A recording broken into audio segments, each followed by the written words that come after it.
आज मैले एउटा नयाँ टपिक लिएर आएको छु, हाइबरनेट। आज म तपाईहरुलाई हाइबरनेटको बारेमा जानकारी गराउने छु। यहाँले हाइबरनेटको प्रयोग कतिको गर्नु भएको छ?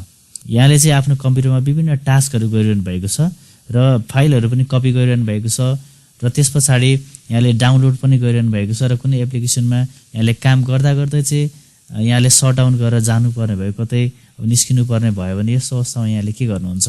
त्यो सबै फाइललाई क्लोज गरेर अनि कम्प्युटर शट डाउन गर्नुपर्ने हुन्छ या त ल्यापटप त्यतिकै छोडिदिनु पर्ने हुन्छ।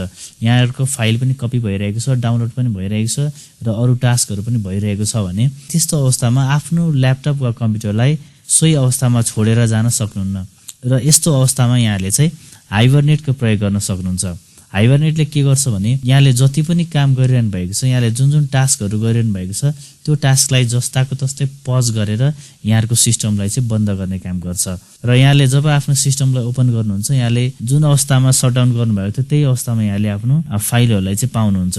फाइल डाउनलोड भइरहेको छ कि कपी भइरहेको छ कि कति फाइलहरु चाहिँ अन भइरहेको छ होला, जस्ताको तस्तै यहाँले चाहिँ फाइल चाहिँ पाउनुहुन्छ र यसलाई नै भन्छ हाइबरनेट। अब हामीले हाइबरनेट कसरी इनेबल गर्ने भन्ने विषयमा पनि म यहाँलाई देखाउन चाहन्छु। यदि हजुरहरूले अहिलेसम्म पनि यस युट्युब च्यानललाई सब्स्क्राइब गर्नुभएको छैन भने यसै भिडियो भन्दा मुनि रहेको रेड कलरको सब्स्क्राइब बटनमा क्लिक गर्न नभुल्नुहोला। ओके, स्टार्टमा क्लिक गरौँ र त्यसपछि यो पावर बटनमा क्लिक गर्दाखेरि चाहिँ हामीसँग अहिले स्लिप छ, शटडाउन छ र रिस्टार्ट छ। यहाँनेरि हाइबरनेट भन्ने अप्सन छैन।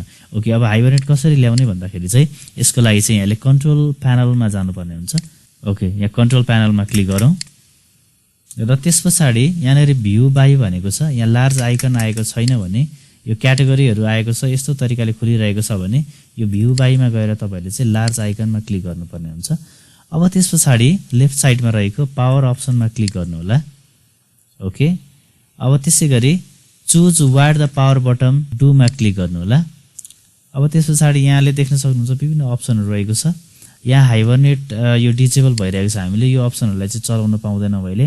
माथि गएर change setting that are currently unavailable लेखेको छ, यसमा क्लिक गर्नु होला। अब यति गरिसकेपछि यो एक्टिभ हुन्छ।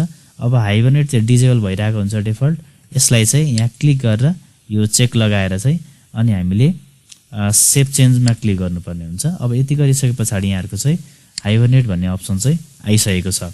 स्टार्टमा क्लिक गरौँ र त्यसपछि यहाँ पावरमा क्लिक गर्दाखेरि चाहिँ हाइबरनेट भन्ने अप्सन चाहिँ आइसकेको छ। भिडियो हेरिदिनु भएकोमा यहाँहरु सम्पूर्णलाई धन्यवाद र आगामी दिनहरुमा पनि यस्तै किसिमका जानकारीमूलक भिडियोजहरु चाहनुहुन्छ भने कृपया च्यानललाई सब्स्क्राइब गरी छेउमा रहेको नोटिफिकेसनलाई अन गरिदिनु होला र यहाँहरुको केही सल्लाह सुझावहरु छ, प्रतिक्रिया छ भने यहाँले कमेन्टमा लेख्न सक्नुहुन्छ र भिडियो मन पर्यो भने लाइक गरिदिनु होला। र यति भन्दै अर्को भिडियोमा भेट्ने बाचाका साथ आजलाई भने म बिदा चाहन्छु। हवस्, नमस्ते, ह्यापी ब्राउजिङ।